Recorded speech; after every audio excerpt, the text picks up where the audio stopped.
All right, we are back. Chapter 12 of Revelation. Mm. This section, I'm going to read it one more time. We did the up to verse, I believe, 12 last Yes. time we were here. Mm.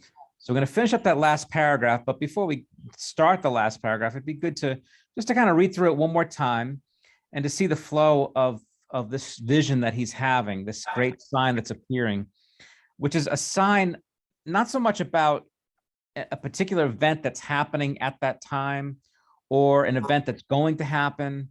It's a vision, sort of, it's almost a vision of all of human history. It's the cosmic struggle, the battle, personified in a woman and a baby and a dragon. And so we're going to take a look at this. There are three sections to it. There's that first one we'll read right now, verses 1 to 6, which we covered a couple weeks ago. So let's read that first. Let's see. Rob, would you read that for us? Verses 1 to 6, please. Rob Roy. And a great sign appeared in heaven, a woman clothed with the sun, with the moon under her feet, and her head a crown, and on her head a crown of 12 stars. She was pregnant and was crying out in birth pains and the agony of giving birth. And another sign appeared in heaven. Behold, a great red dragon with 7 heads and 10 horns, and on his heads 7 diadems. His tail swept down a third of the stars of heaven and cast them to the earth. And the dragon stood before the woman who was about to give birth, so that when she bore her child, he might devour it. She gave birth to a male child, one who is to rule all the nations with a rod of iron. But her child was caught up to God and to his throne. And the woman fled into the wilderness, where she has a place prepared by God, in which she is to be nourished for 1,260 days. So this is the cosmic battle here, the world, the war of the world, whatever you want to phrase it. But the two powers at work, the enemies in this, the two that are going at it here. On the one side, it's a pregnant woman and a baby. And on the other side, a great red dragon with what? How many heads? 7 heads, 10 horns, and a tail that sweeps down a third of the stars, some of the heavenly host coming to earth. And so you have, this is so, one is of pure power. And the other one is, not only is she a pregnant woman, but what's her condition? She's in labor. She's in labor. I mean, talk about the ultimate of vulnerability. And it's not a good idea to take pregnant women in labor into battle. I don't think that works out too well. No. She's already in great pains and agony. And yet, from this, we're told who wins this battle. Who is it that will be standing at the end of the day? The child. The child. That male child that's coming from this pregnant woman. That male child. It doesn't even say the male child grew into a man and became a great warrior. It's just personifies Christ as continually this male child, which is similar to the way that it's described throughout the book of Revelation, where Jesus is constantly referred to as what animal? Lion. The lamb. The lamb that was slain. He says he hears about the Lion of Judah, but when he looks to see the lion, this fierce, victorious animal, he sees a lamb that was slain, a dead lamb. I mean, that's as weak as you get, but that's how this is going to play out. And so the woman is really the picture of the faithful, of this is what we're in. She's got the 12 stars. The woman is always, from the very beginning, it's the son of the woman, right? Versus the son of the serpent. It is, the church is called the bride of Christ, described as a woman. She's got the 12 stars. What does the number 12 mean? One more time. God's people. That's God's people. The 12 tribes. Right? And so the 12 tribes, the 12 disciples, these are God's people. And that's our condition. We are like a woman in labor pains. This is bringing forth the Christ. And then after Christ ascends to his place, the woman is still out there. And where does she end up? In the wilderness. In the wilderness. So that's what we are. We're like a woman in the wilderness. Just as vulnerable as you get. And yet, What are we told in verse 6 regarding this woman in the wilderness? She was to be nourished for No. Yeah. 1260 days. Yeah, that 3.5 years, that 1260 days, that time of this great trouble, God will take care of her. He's prepared. He's going to nourish her, just like he did Elijah, just like he did the Israelites in the wilderness. God's people, God's faithful people are always vulnerable. We're always in weak positions. That's how he's determined us to be, which can get a little frustrating sometimes. Go ahead.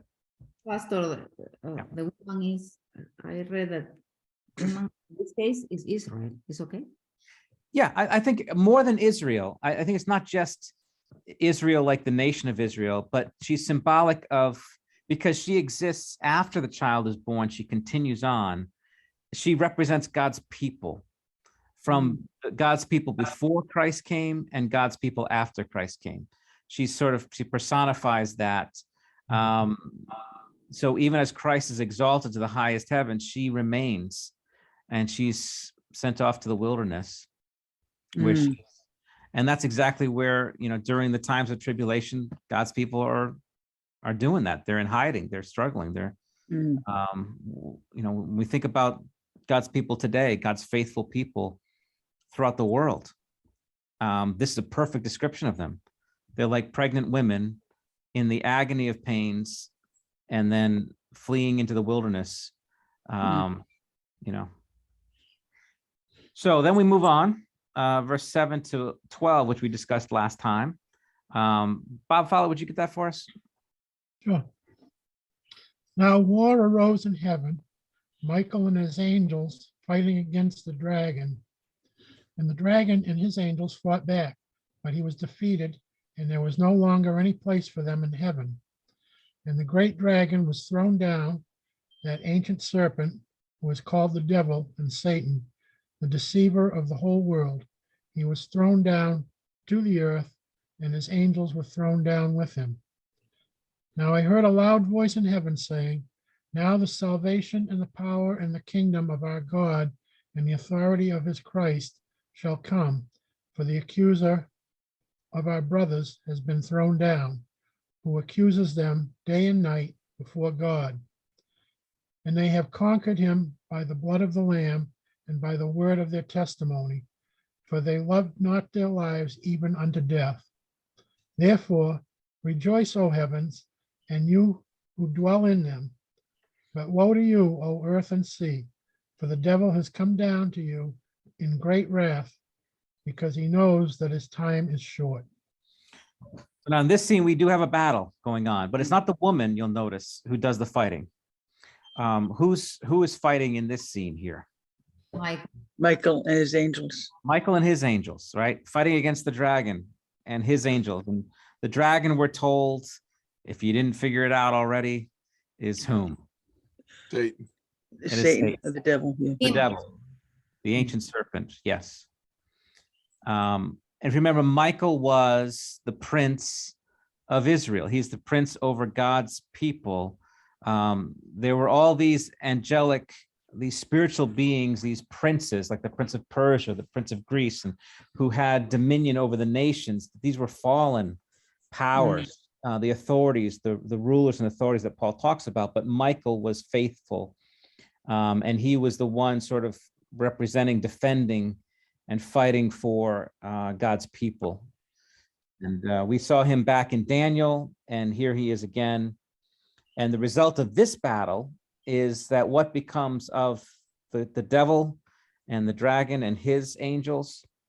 Thrown down. They were thrown out, thrown down. They're thrown down, right?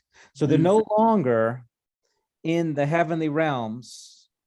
And what was he doing in the heavenly realms? What was Satan doing before he was thrown out of heaven? What was he doing? Accusing us. Yeah, he's accusing us, right? He is the accuser of the brothers. Others. Right? So like he did with Job, remember that. Remember with Job, he comes before God and begins to, in a sense, accuse Job of only loving God because he's good to him, not because he really loves God. He's there before in Zechariah, he's standing there before God and accusing Joshua, the high priest. But now he's been cast out. He's no longer accusing us before God. He's been thrown down. So he comes down to earth. And that's a happy day for heaven. It's good to have the accuser gone. But where does he go? To the earth. Yeah. To the earth, right? Mm. And it says here, and how's he feeling? Feeling good about this? No, Angry. not a good scene. Yeah, he's furious. He's filled with wrath, and because he knows his time is short. We talked about that a little bit. That when the devil is so active and so vicious, it's not because he's winning. Mm. It's because he knows he's about to lose. And so he sends forth his worst. So be of good cheer, even as we see struggles. It's like, there's a certain panic here and an anger, which is why, as I look at our country, I'm like, things seem bad, but there's something interesting happening in that there's a lot of fury and anger against Christians that I haven't seen in a long, I don't know if I've ever seen it. Have you guys ever seen it like this? The No, kind of fury and anger against Christians in our country. Not here. I really think that's a good sign in that they know they're losing. There's just something that the church, you don't get angry about people that are losing. You get angry and furious when you're getting beaten or when you're losing in the war of ideas here. And I think there's some of that going on. I haven't given up on our country just yet. There's this, but I think there's this fury that should not get us upset, but actually should encourage us when they're really that angry. Like you're seeing, like with the pro-life centers that are being firebombed, right? no. Why are they doing that? They didn't do that before. Why did they start firebombing clinics? Because the Supreme Court voted against them. Because they lost. That's why. Mm. They lost a huge battle, and that was an important battle because of how angry they are. If that wasn't a big deal, none of this would be happening. So in any case, the devil, he comes down in great wrath against, and so now he persecutes the believers. He's going to persecute us with fury because he's lost. He has lost. So that's what we're going to pick it up here. Let's see here. Claudette, would you get that for us? 13 to 17. And when the dragon saw that he had been thrown down to the earth, he pursued the woman who had given birth to the male child. But the woman was given the 2 wings of the great eagle so that she might fly from the serpent into the wilderness, to the place where she is to be nourished for a time and times and a half time. The serpent poured water like a river out of his mouth after the woman to sweep her away with a flood. But the earth came to the help of the woman, and the earth opened its mouth and swallowed the river that the dragon had poured from his mouth. Then the dragon became furious with the woman and went off to make war on the rest of her offspring and on those who keep the commandments of God and hold to the testimony of Jesus. And he stood on the sand of the sea. Okay. All right. So he sees that he's been thrown out to earth. He pursues the woman who had given birth to the male child. So now it does talk at the end about the offspring of the woman. So we could say the woman is, what did we say before? Faithful Israel, those Jews who are faithful, and the Messiah comes from them, which means the rest of her offspring would be whom? Nations, Gentiles. Yeah, the Gentiles who would be believers. They're all going to be at war with the dragon. So the woman here, she'd given birth to the male child, and he begins to pursue her. But what happens to the woman? She's given wings so she can flee. Yeah, she's given 2 wings of the great eagle so that she might fly from the serpent into the wilderness. All right, so, what is that a reference to? Isn't there a song about that? He will raise you up. Oh, Yeah. On eagle's wings, yeah, Eagle's wing. Eagle's wings, isn't that right? yes. I believe this is a reference to Exodus 19. I'm going to take a quick check at that here. Yeah, let's read that. That's a good section to kind of give us a little perspective what's meant by the eagle's wings that he's given here. Bob Thomas, would you get that for us? 19:1-6. This is Exodus 19. On the third new moon, after the people of Israel had gone out of the land of Egypt, on that day, they came into the wilderness of Sinai. They set out from Rephidim and came into the wilderness of Sinai, and they encamped in the wilderness. There Israel encamped before the mountain, while Moses went up to God. The Lord called to him out of the mountain, saying, "Thus you shall say to the house of Jacob, and tell the people of Israel, you yourselves have seen what I did to the Egyptians, and how I bore you on eagle's wings and brought you to myself. Now, therefore, if you will indeed obey my voice and keep my covenant, you shall be my treasured possession among all peoples. For all the earth is mine, and you shall be to me a kingdom of priests and a holy nation. These are the words that you shall speak to the people of Israel." So this is Israel when they come to Sinai, and he's Hmm. reminding them of what he just did for them. What's the meaning of the eagle's wings here? Great power. Great power. He brought them to safety. He flies them to safety like eagle's wings and just brings them in, right?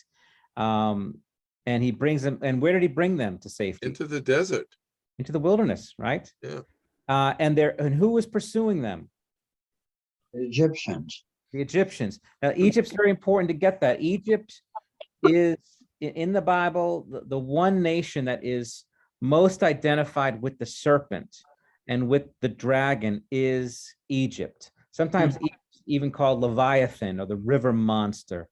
Like the crocodile you think of when you think of Egypt, or the serpent on Pharaoh's crown. And so that's why they're often identified as like a dragon or a serpent. And they're pursuing, here's Pharaoh and his hordes pursuing this nation of slaves, like a pregnant woman pursuing them. And how the Lord says, "I bore you on eagle's wings." You didn't fight your way out of there. You didn't even escape, like run faster than them. I brought you out. And how did he bring them out? What did he do to bring them out of Egypt to He safety? destroyed Egypt. Yeah, They Yeah. went through the Red Sea. it went right through the Red Sea, right? And you'll notice he used that phrase that John uses a lot. He says in verse 6 that when I brought you out, so you will be to me a kingdom of priests. Do you remember John used that phrase of the church, that we're a kingdom of priests Yeah. and a holy nation? It's exactly the way he described Israel in the Old Testament. All right, so that's where we left off. So this picture of the woman being given eagle's wings is a callback to the Exodus of the great eagle, so that she could fly into the wilderness from the serpents. It's an exact picture of the Exodus, isn't it? And there in the desert to be nourished for times and a half a time. All right, now we have this next thing here. The serpent does what in verse 15? In order to get the woman, he can't catch up to her. So what does he do? Pours the Pours out water water like a river out of his mouth after the woman to sweep her away. Yeah, so he pours water like a river out of his mouth after the woman to sweep her away with a flood. What in the world does that mean? What's he really talking about? Wrath. Kind of like the Wrath. flood. Kind of like the flood was God's wrath. Yeah, that flood, that's excellent. The flood is that's he's very intentional about his words here. The flood reminds you of the days of Noah, doesn't it? Yes, God flooded the earth with his fury, with his wrath, right? Where is that coming from? Where's the flood coming from? From The- the the In this water- dragon's case, mouth, from the serpent. From his what, Bob? his mouth. His mouth, right? So water like a river out of his mouth. What's the meaning of that? Why is the water coming from his mouth? Because it's the words he's spreading, the lies. Exactly right. That's how he overwhelms us, is he can't catch the woman. He cannot damage her anymore. She is being taken away. So she tries to overwhelm her with the accusations, with the lies, with the slanders, with the judgments, to sweep her away like a flood. Mm, But in this case, what happens to the flood of slanders and lies and accusations that the devil pours out against the woman? Detour.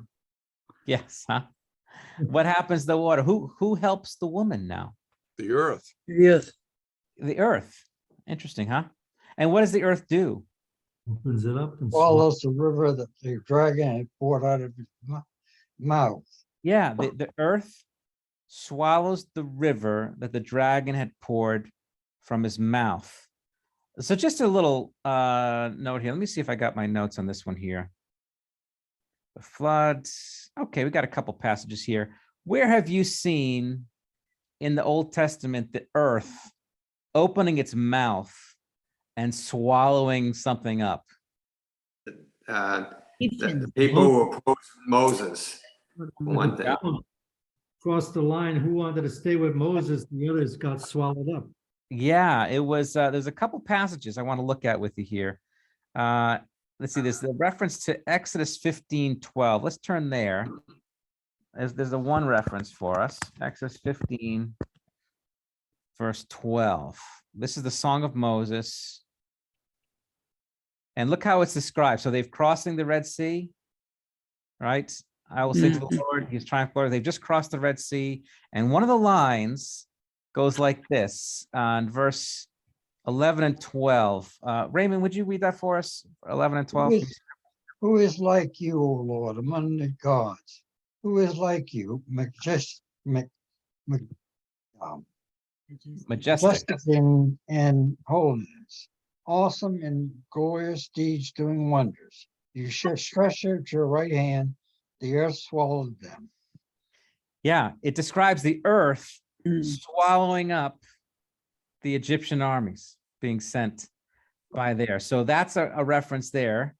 There's another one of that you mentioned here, Numbers 16, one of my favorite stories. It's just so bizarre. That's why we never confront you at MSBC, Pastor. This Korah's rebellion. If you remember the Korah's rebellion, mm. Korah, what was Korah doing? Do you remember? He was challenging Moses, Yeah. his authority and what have you, and Yeah, he's challenging. Tatum and Korah, and yeah. He's accusing Moses, who is God's chosen man in this. So God has clearly appointed Moses and Aaron, and now Nadab, what's the guy's name here?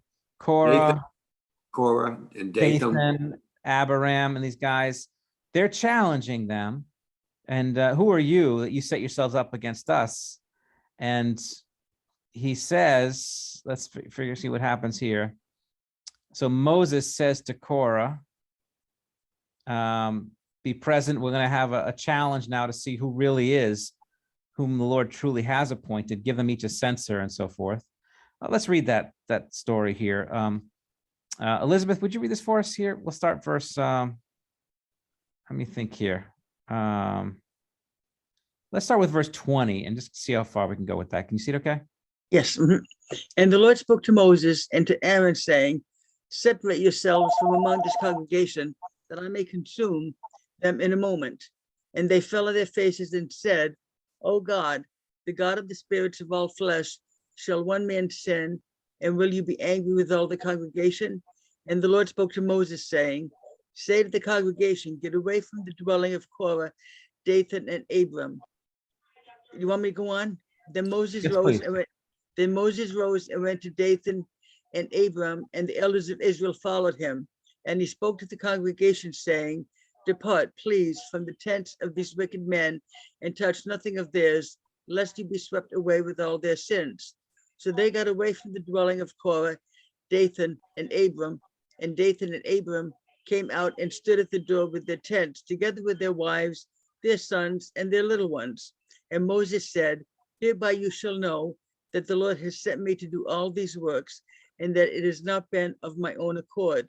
If these men die, as all men die, or if they are visited by the fate of all mankind, then the Lord has not sent me. But if the Lord creates something new, and the ground opens its mouth and swallows them up with all that belongs to them, and they go down alive into Sheol, then you shall know that these men have despised the Lord. And as soon as he had finished speaking all these words, the ground under them split apart, and the earth opened its mouth and swallowed them up, with their households and all the people who belonged to Korah and all their goods. So they and all that belonged to them went down alive into Sheol, and the earth closed over them, and they perished from the midst of the assembly.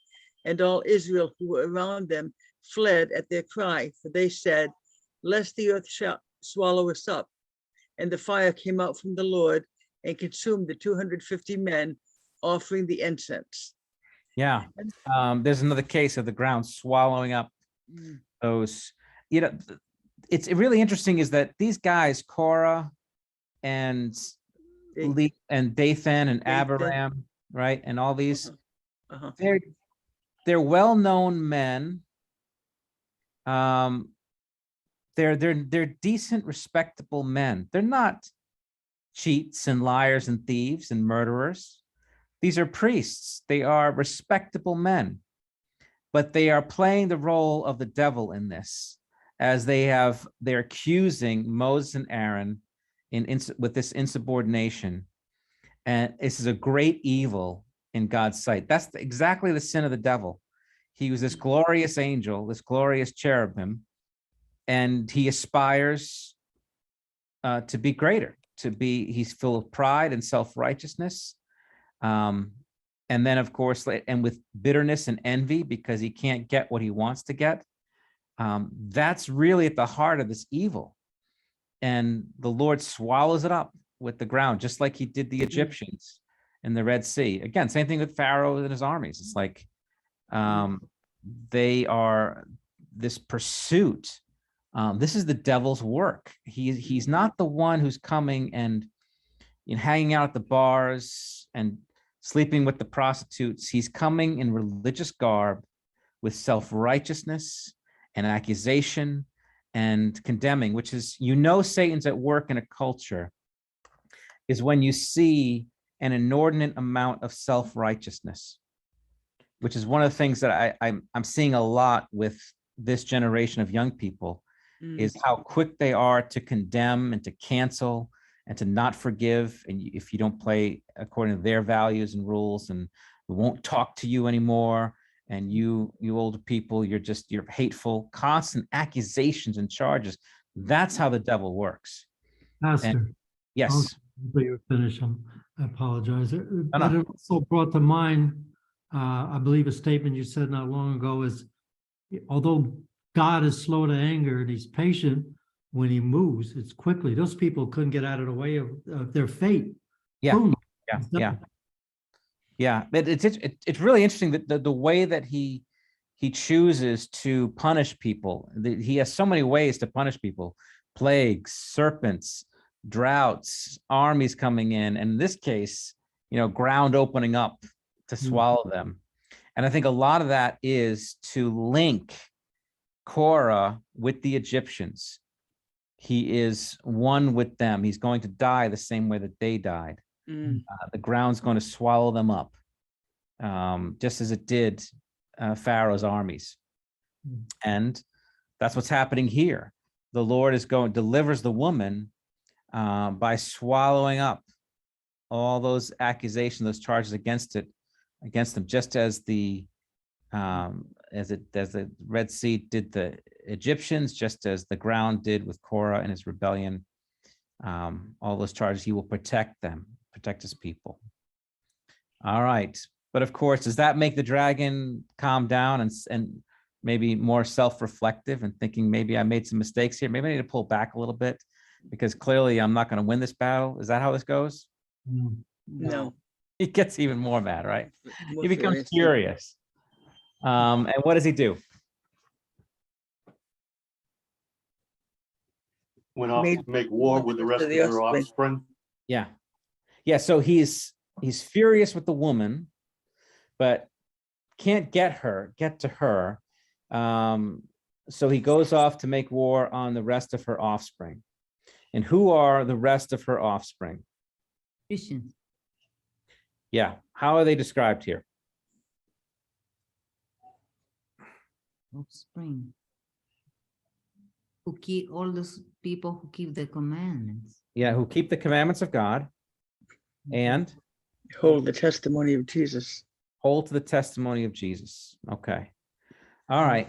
What are the commandments of God that they keep? It's interesting what John says about this. Let me find the passage here. 1 John 3, 19 to 24. Let's take a look at that.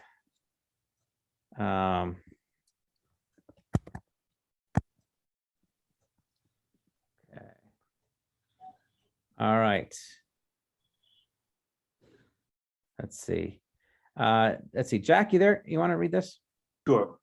Okay, 19 to 24. This is 1 John chapter 3, because this John who wrote Revelation and talks about keeping the commandments of God. What are the commandments of God? Let's read that. By this shall know that we are of the truth and reassure our heart before him. For whenever our heart condemns us, God is greater than our heart, and he knows everything. Beloved, if our heart does not condemn us, we have confidence before God, and whatever we ask, we receive of him, because we want to keep his commandments and do what pleases him. This is his commandment, that we believe in the name of his son, Jesus Christ, and love one another, just as he has commanded us. Whoever keeps this commandments abides in God, and God in him. And by this, we know that he abides in us, by the Spirit whom he has given us. All right. So according to John, if you're wondering, what are the commandments of God? What is the commandment of God?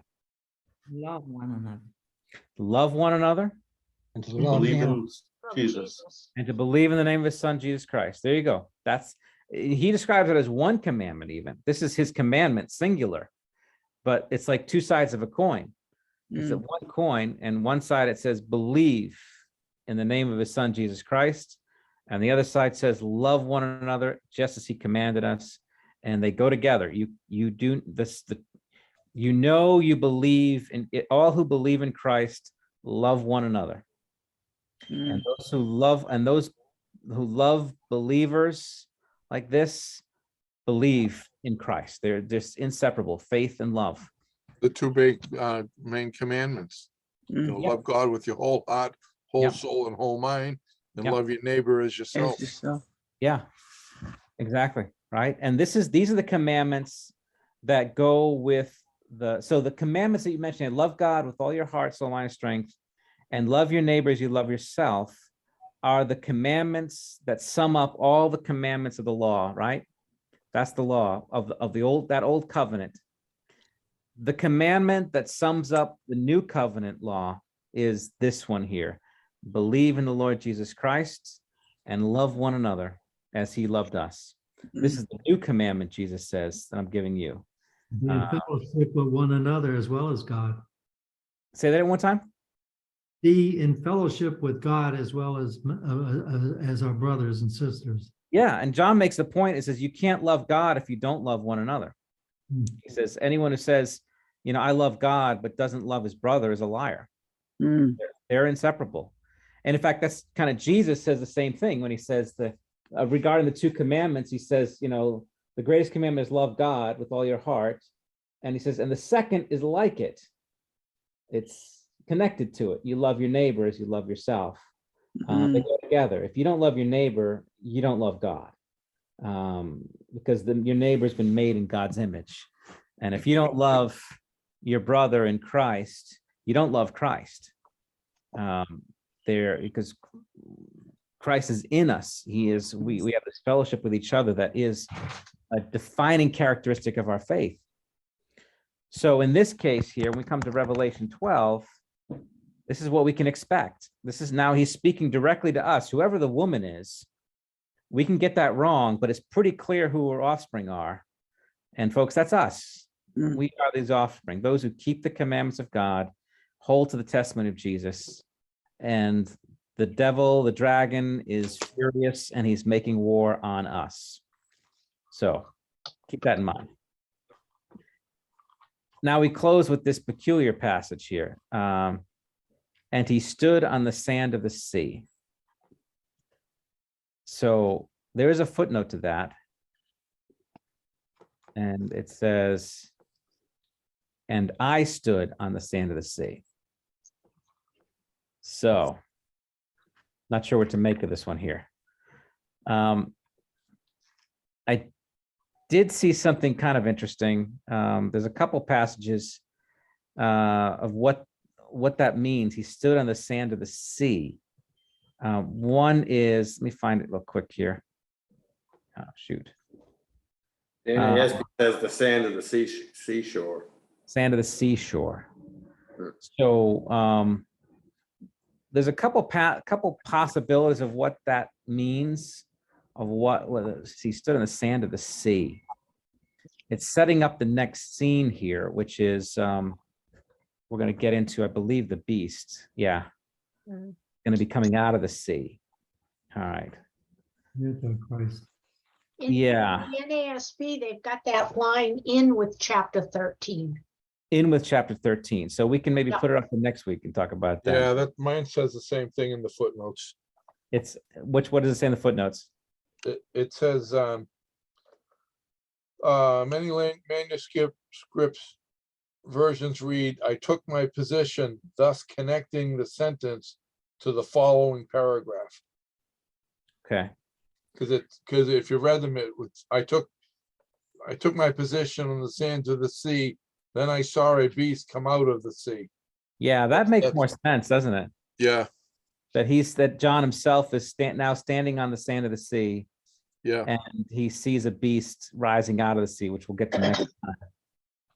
That's interesting. Now there is a couple possibilities, because I did a quick survey of the phrase the sand of the sea, because that's the phrase being used there. And it's used a couple times, several times, the exact phrase. And in Revelation, well, first off, you see things like Romans 9:27. Well, let's go back even further. If you go back to like Genesis 32, God says to, I think that's Jacob, I will do you good. I will make your offspring as the sand of the sea. So the sand of the sea is compared to the offspring of Israel, that they will be like that. An uncountable number. Uncountable number. And then it says things like, for though your people Israel be as the sand of the sea, only a remnant of them will return. It's Isaiah 10. And then you have phrases a little down further, Hosea 1:10, yet the number of the children of Israel shall be like the sand of the sea, which cannot be measured or numbered. In Romans 9:27, it says, Isaiah cries out concerning Israel, though the number of the sons of Israel be as the sand of the sea, only a remnant of them will be saved. So that sand of the sea is several times in the Old Testament, it's used comparing it to the people of Israel, that's people. However, in Revelation 28, it speaks about those who've come out to deceive the nations that are at the four corners of the earth, Gog and Magog, to gather them for battle. The number is like the sand of the sea. So there it's referring to the enemies of God as number like the sand of the sea. So it's a peculiar phrase that John uses there, because he doesn't just say, I was standing by the sea. He specifically says, I'm standing on the sand of the sea, or the dragon was standing on the sand of the sea. Yeah, that's what the NASB said. First of all, the NASB has that last phrase in chapter 12 in the ESV. It has it as the first verse in chapter 13. Yes. It says, and the dragon stood on the sand of the seashore. That's how they So translate it. it's got to be John. Yeah. So is it But John? because of the dragon, I'm just saying the NASB says it's the dragon who's standing. Yeah. on the Oh, So okay. it says it's either he or I. Some of the manuscripts say it's the dragon who's standing on the sand of the sea. Mm. Other manuscripts say it's John who's standing on the sand of the sea, looking at these things. So go ahead. Does it mean he's standing on the backs of the believers, of the descendants? I mean, he's standing on the sands of the sea and Is he's he, gonna make them like the sands of the sea. is that kind of a reminder to the sand of the sea it's just an interesting phrase, and it can be used in a number of ways. It's been used to describe the people of Israel, but it's also used in Revelation to describe the enemies of Israel, the armies of those trying to destroy them. But So- if you, I'm sorry.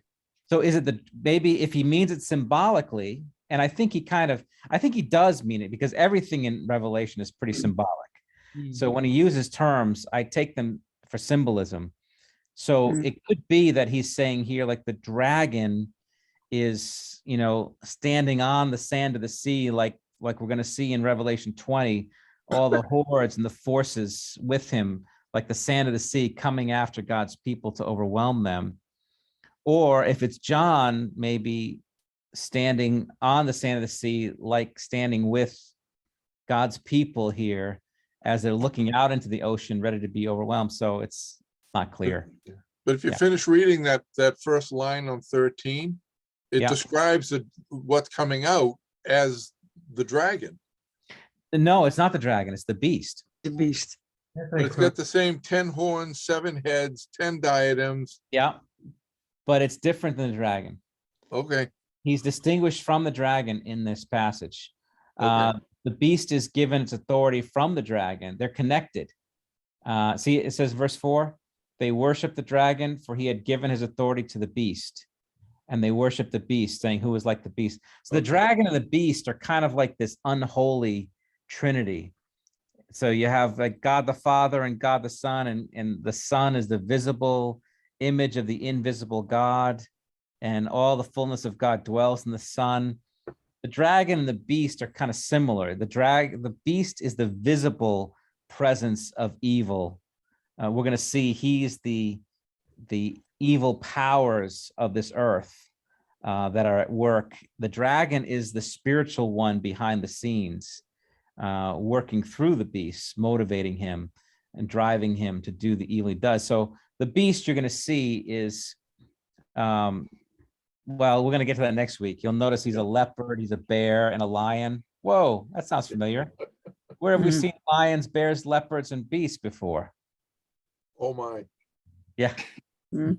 That's Daniel's vision of the 4 beasts, and each beast represented one of the great empires, Babylon, Persia, Greece, and then Rome. And Rome, the 4th one, was described as a beast, a terrifying beast, not even a distinguishable animal, just a beast.